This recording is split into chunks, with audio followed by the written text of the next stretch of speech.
What you need on the AP Human Geography exam to make a 3. You need to be above the mean, which is about 50%. Did we get a right answer back there? All right, way to go, man. All you gotta do is get it. All you need to do is get an F. You just need a good solid F on this exam, and you can get a 3. That's really not an F. Okay, it's all statistical stuff. But a lot of students, especially 9th graders, walk in there, I think, thinking they've got to knock the top out of the exam for you to get a 3, 4, or 5 on the exam, and that's not the way it works. So think of the Human Geography exam or any AP exam is the exam scores. There's going to be about 225,000 exams taken this year in AP Human Geography. And we're going to make 5 piles on a table, not literally, but figuratively. There's going to be a pile of 1s, a pile of 2s, a pile of 3s, a pile of 4s, a pile of 5s. All you're trying to do is get your test in the 3, 4, 5 piles. So get rid of this idea that I've got to make it 90%. Now, if you do, you'll get a 5. But think about getting yourself into that middle pile, the top 3 piles. That's all you're trying to do. So think about that today as we look at that. So let's go to our verbs handout. That's the one on page 10.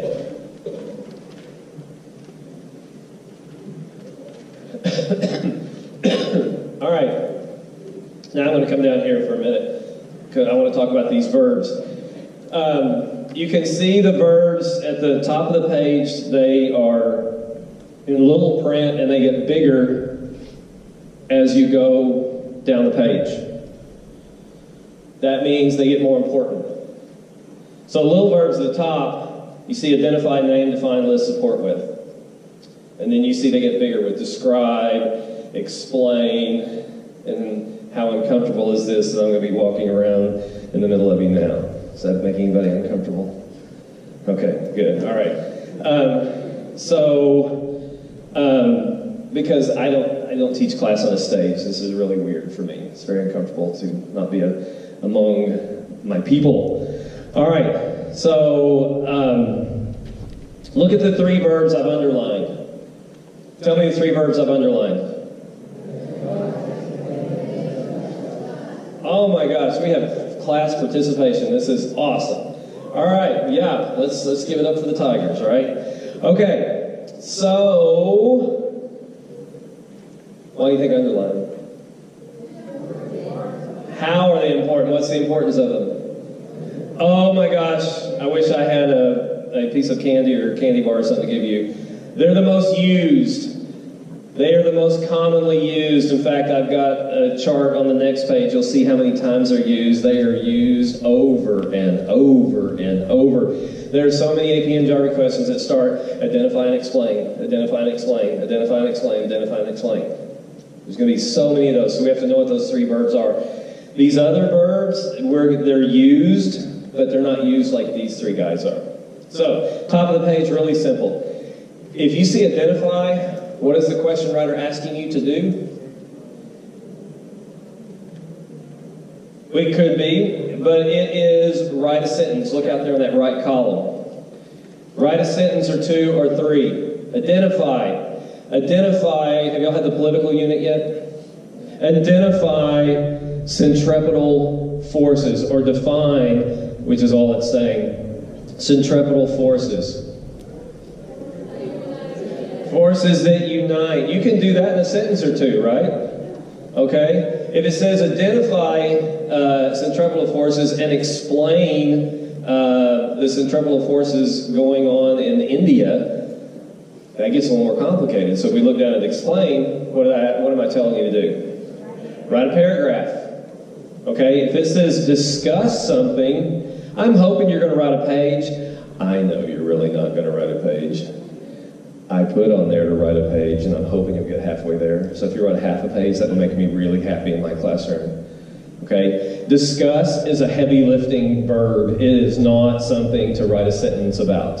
I go the AP Human Geography reading every single year, and I read the exams over and over again with a verb like discuss in it, and the kid's got a sentence. 2 sentences. You're not going anywhere with a sentence or two when it's asking you to discuss something, okay? So the verbs are really important. Here's how I teach the verbs to my students, okay? I'm not going to pick on anybody in here who doesn't know anybody, but I always pick on somebody in my class that's really, somebody that can... You want me to pick on you? What's your name? Austin. All right, we're going to pick on Austin. It's friendly picking on. It's friendly picking on, okay? All right, if I said, identify Austin, what do we got to do? To identify him, what do we got to do? He's right there. You just did it. You just got a point on the exam. All he did is he said, I identified Austin. He's right there. That's a pretty simple task, isn't it? That's why it's a low-level verb. It's not asking you to do a lot. Okay? If I said, describe, let's go to the next level, and I said, and that's a pretty common human geography verb, is describe. Describe Austin. Now what are we going to do? Keep it PG-13, stop. He's what? He's got black hair. What's he got on? All right, I said, come on, man. He's got on camo. All right, can't even see him right now. What else? What grade are you in? 9th? He's a 9th grader. He's got dark hair. He's got camo. Have I described him? I've started to describe him. Is that heavy lifting? Not really, but it's more than just identify, because identify, I just got to say, whoa, he's right over there. Okay? Or he's that guy that's, 4th or 5th row down, it's 2 seats over. Okay? That's how you do that. If I said, analyze Austin, wow, I started doing quite a bit more. What does it mean to analyze? What's the verb mean? Well, that's what I want you to do. What's the verb mean? You tear things down into little parts, and then you look at each part. That's what analyze means, break things down, and then look at each part really individually and try to examine it. Okay? If I said, discuss Austin, what does that mean? How could we do that? What would I have to know to discuss Austin? I'd have to know everything about him, or a whole bunch, wouldn't I? Because a discussion, what does a discussion imply, folks? Talking back and forth. So if you see discuss on an AP exam, they're literally asking you to kind of talk back and forth. Just imagine the reader scoring your exam. The reader knows nothing about you. And you have to assume that the reader doesn't know a thing about geography, because you have to lay it out for them, okay? You can't say, I have my students, they do it in my class all the time, but you know I meant. You know I meant doesn't work. All right? At the AP Human Geography exam, because do they know you? No, they don't know you. They didn't sit in class with you for 180 school days or however many you have in Texas. Okay? I know my students. I can sort of go, I know what you meant. I'm going to give you that point there. But in Cincinnati this summer, they're not going to give you that point. Okay? So you've got to have a discussion. If I'm going to have a discussion about Austin, I got to know something about his family. I got to know the clubs he's in school. I got to know what he's interested in, what sports he likes, if he likes music, what kind of music he likes. I need to know something about his family. I need to know something about what he wants to do when he gets out of high school. I got to know a lot of stuff to have a discussion about Austin, okay? So think of those verbs and think about this exercise when you think about verbs. Think about one of your friends and say, can I identify them? Yeah, easy. Can I describe them? Okay, that takes a little more information. See, I don't know Austin. I couldn't